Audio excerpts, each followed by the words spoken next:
Howdy folks, I'm Cushiony Coat, carefully concealing Christmas contraband. I'm Amber. And here's more Christmas contraband for us to conceal. I don't really know what we're doing here. Are we like robbing a store? It sounds like we're robbing a store. No, you're bringing things to the Christmas party that you've been told not to. Oh, even better. We're gonna have a good time. Let's get started.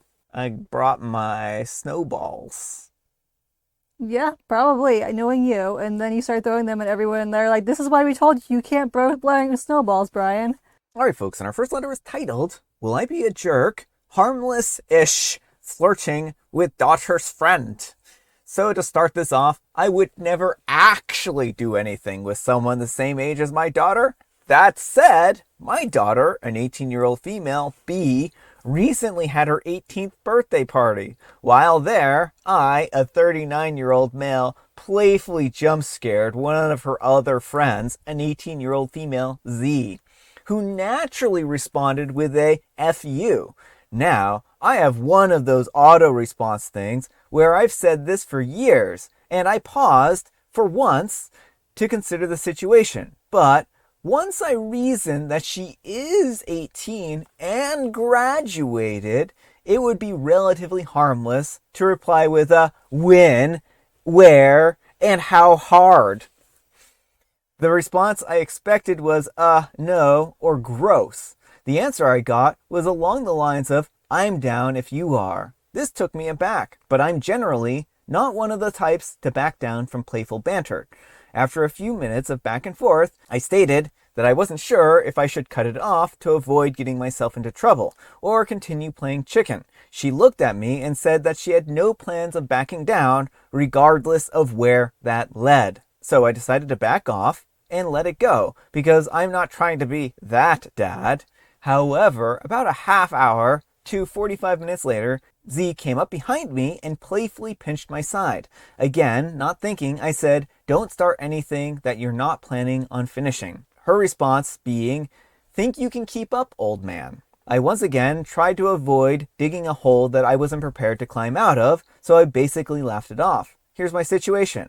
I am very close with my daughter. She and I have been all but best friends, as well as father and daughter, since her birth. My concern is what happened between myself and Z is bound to get back to B at some point. But I'm at a crossroad. Will I be the jerk if I explain the situation to my daughter to make sure that she heard it from me first, especially since I was smart enough to cut it off before any lines were crossed? Or should I just let her friend eventually say something and hope she explains it in a way that B will be okay with and everyone involved going forward? All right, folks, what do you think? You already did cross lines, dude, and explain to her now, expect her to not be happy, and do not ever talk to this person again.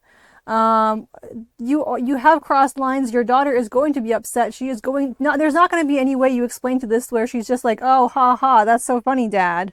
Yeah, I mean, I think that OP is going to have a really hard time explaining this to their daughter in a way that makes their daughter actually comfortable. I mean, they can try to explain it. They can try to let Z explain it. I don't know. I mean, I think that this is one of those situations where OP did cross some lines, and they need to understand that they crossed some lines, and they're probably going to suffer some kind of repercussions, and those repercussions might be that their daughter doesn't feel as close to them, right? Mm-hmm. So, yeah, I think that OP made some mistakes and probably needs to sit and contemplate about what they've done here, right?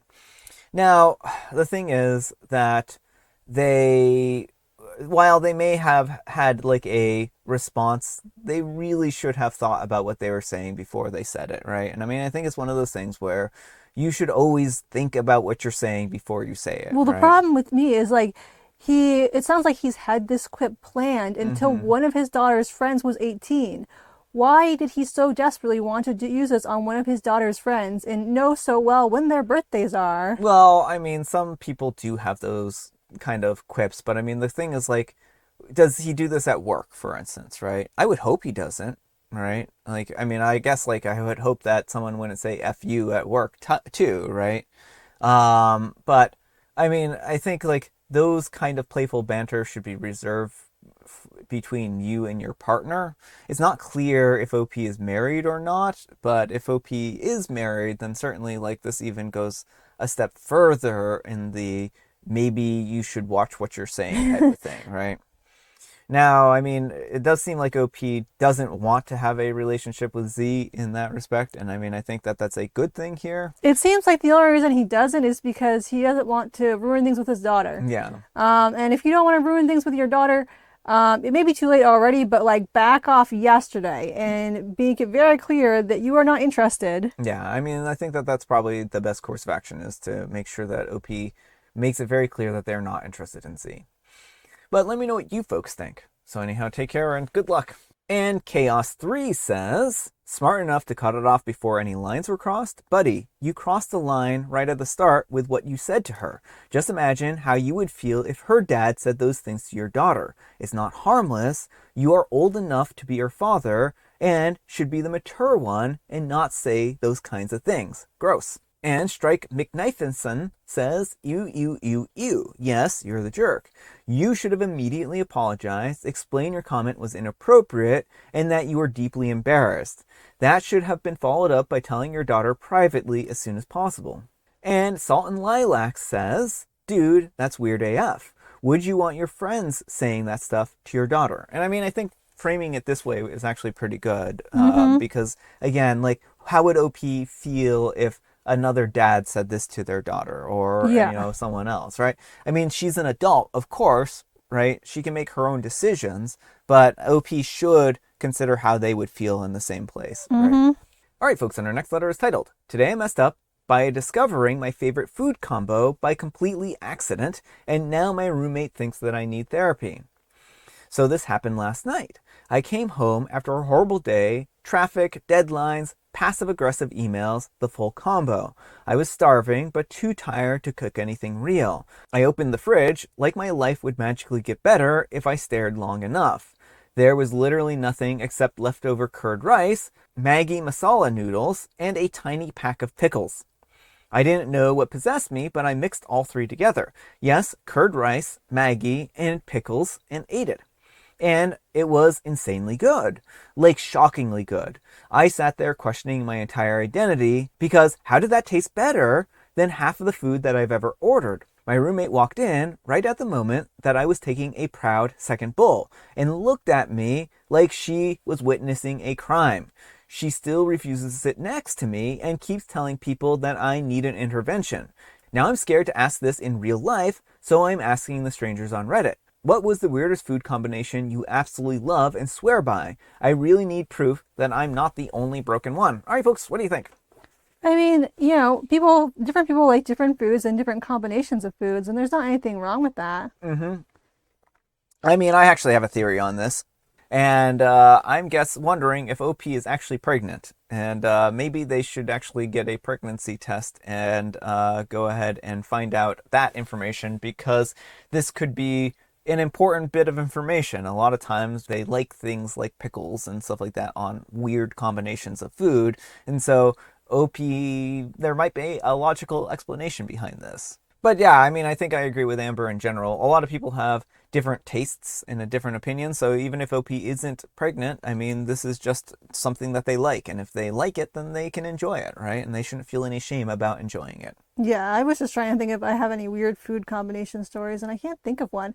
Although I used to think I was such a rebel as a kid, because I would mix different sodas together. Like when we'd go to Burger King, I'd put maybe Sprite and Coke together, and Dr. Pepper, and I'd be like, I'm such a rebel, look at me. Yeah, but let me know what you folks think. So anyhow, take care and good luck. And Neutrino71 says, sometimes when you're particularly hungry, your brain gives a big endorphin hit for whatever you put in your mouth. If your brain gets a big hit for doing it once, it sometimes becomes a self-fulfilling prophecy, where your expectation and anticipation of the endorphins fool your brain into squeezing your happiness gland again. And OP replies, I love this explanation. It's way more thoughtful than the usual, bro, that's gross I get. Makes a lot of sense how one random moment can turn into a lifelong favorite. Also, if it's a particular nutrient you need, it can do that as well. Yeah. And Bird Brain says, your brain has literally filed this away as, this food saved my life, must remember to get it again. And folks, I'm gonna warn you ahead of time. This one's really gross, so if you don't want to hear this comment, please skip ahead. And Greeny Meanie 3 says, I never enjoyed it, but my late partner was bonkers for red vines dipped in stone ground mustard.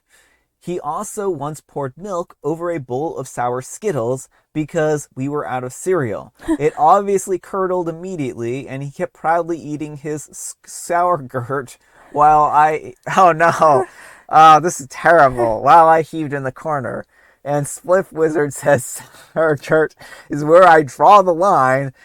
I'm done with this thread. I'm done with this thread as well. I am so sorry, folks. That's horrible. I'm probably cutting that comment. No, you gotta keep it, or at least move it to bloopers.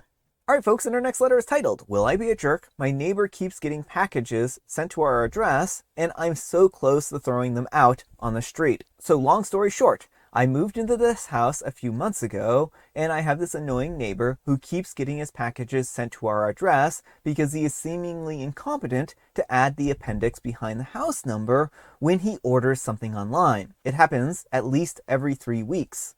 We have this teeny tiny hallway with 4 bikes in it, and his packages really get in the way of passing and parking.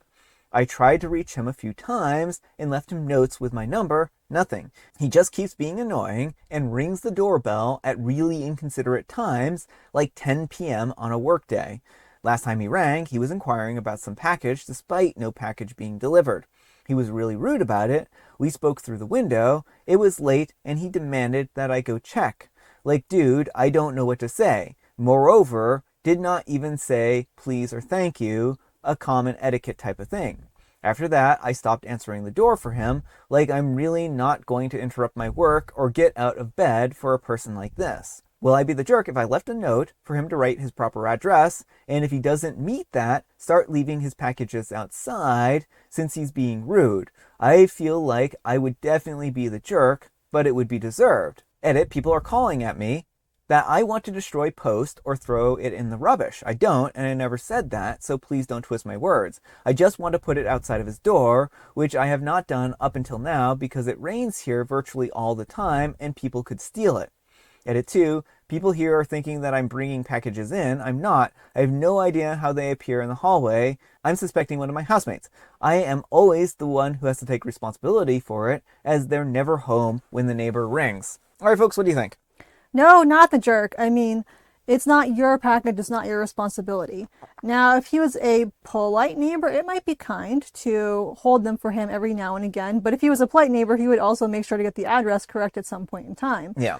He's just not being a good neighbor, and you don't have to keep going out of your way for him. Yeah, just take the boxes and put them on his porch. Plain and simple. Like, tell him that he needs to build a little tiny, whatever you want to call it, right? House for his packages if he doesn't want them to get rained on. I don't know. I don't think that this is a problem for OP to do this. I was really confused with how the setup was. I didn't realize the hallway was like inside OP's house. And so it just feels like there's a house and the neighbor's house is right next to them. And then there's like a hallway, cramped hallway inside of the house. But I was like, how is he talking through the window at an apartment? I don't know. Like the whole thing just didn't make sense for a little bit there. But let me know what you folks think. So anyhow, take care and good luck. All right, folks, and our next letter is titled, Am I a Jerk for Blocking a Car That Was Parked in My Tandem Parking Spot and Pressing Charges When the Person Keyed My Car? I have a tandem parking spot for my apartment. The other day, I came home to find someone in the inner spot of the tandem. When I tried to call a tow for the car, the tow company said that they needed authorization from the complex manager, but it was a Saturday, so he wasn't in the office. So I parked my car in the other spot, blocking in the other car. When I went to head to work the next day, I found my car heavily keyed. Despite the complex manager advising against it and not wanting to tow the car, I called the cops to report the vandalism, and they made the property manager tow the car that was in my spot. Today, I met with the complex manager, one of the neighbors who I've never met, and her friend whose car I had towed.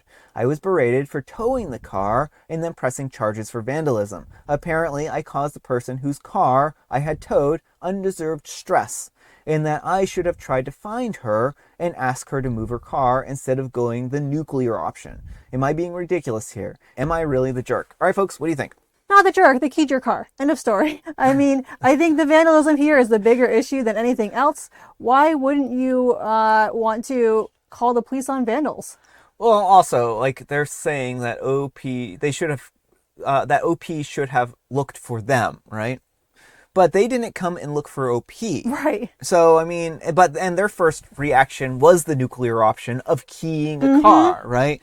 And what did they think that was even going to solve, right? Was it keying the car going to make them, OP, get out of the spot faster? No. What they did here was just completely nonsensical. It didn't do any good. Like, if they had, sought out OP and OP had said, oh, no, I'm going to get your car towed or something like that, I can understand them being angry and frustrated, but still not wanting to, but they still shouldn't have keyed OP's car, right? Mm-hmm. But let me know what you folks think. So anyhow, take care and good luck. All right, folks, it is tea time. Grab your beverages of choice. I've got some tea right here, and Amber, she has a joke. What did the crafty building say when their friend complimented their gift? Oh, they said, I'm a very crafty building, and I don't say a whole lot of words. I'm pretty stoic, but I will say one thing to you now. I can talk, and you better run. Thanks, it's homemade. And it's National Make a Gift Day. And go make a gift, and check it twice. Find out if the person's naughty or nice on the other end before you send it. And I have licorice spice. All right, folks, that's all the time we have for today. Thank you so much for watching. Happy, wonderful Wednesday, hump day, Friday, Junior's Eve. Amber, we need some kind of moral advice and or guidance, and please have it a haiku for Haiku Wednesday. Don't flirt with kids' friends. This will not work out well for anyone involved. I like it. Thanks so much for watching, and we'll see you all tomorrow. Bye!